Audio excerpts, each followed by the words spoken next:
मालेगावात माजी महापौर आणि AAMIMचे महानगर अध्यक्ष अब्दुल मलिक युनिस यांच्यावर गोळीबार घटनेचे CCTV फुटेज समोर आलेले आहे। अब्दुल मलिक युनिस इसा हे हॉटेलमध्ये चहा पीत बसले होते। त्यावेळी दोन हल्लेखोर दुचाकीवरून आले। त्यांच्यावर त्यांनी 3 गोळ्या झाडल्या।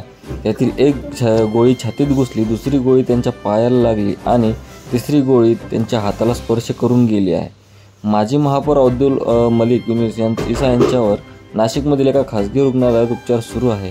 त्या ठिकाणी बंदोबस्त वाढवण्यात आला आहे। आरोपींना शोधण्यासाठी पोलिसांची पथके रवाना झाली आहे। राजकीय स्फोटापोटी गोळीबार झाल्याची चर्चा सध्या आहे।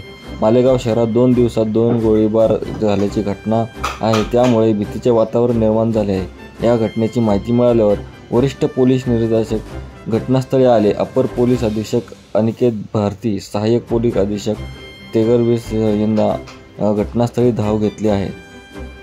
त्यामुळे लवकरच आरोपींना पकडण्यात येईल असल्याचे असे सांगितले जात आहे। यावरून तुम्हाला काय वाटतं हे कमेंटमध्ये नक्की कळवा। नाशिकमध्ये 2 गोळीबार झाल्यामुळे नाशिकमध्ये भीतीचे वातावरण सुरू आहे।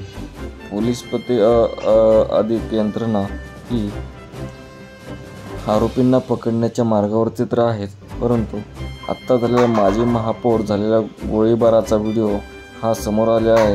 या व्हिडिओ तुम्हाला आपल्या चॅनलवरती बघायला मिळालेला आहे। त्यामुळे व्हिडिओ कसा वाटला हे कमेंटमध्ये नक्की कळवा आणि व्हिडिओ आवडला असेल तर लाईक नक्की करा। धन्यवाद।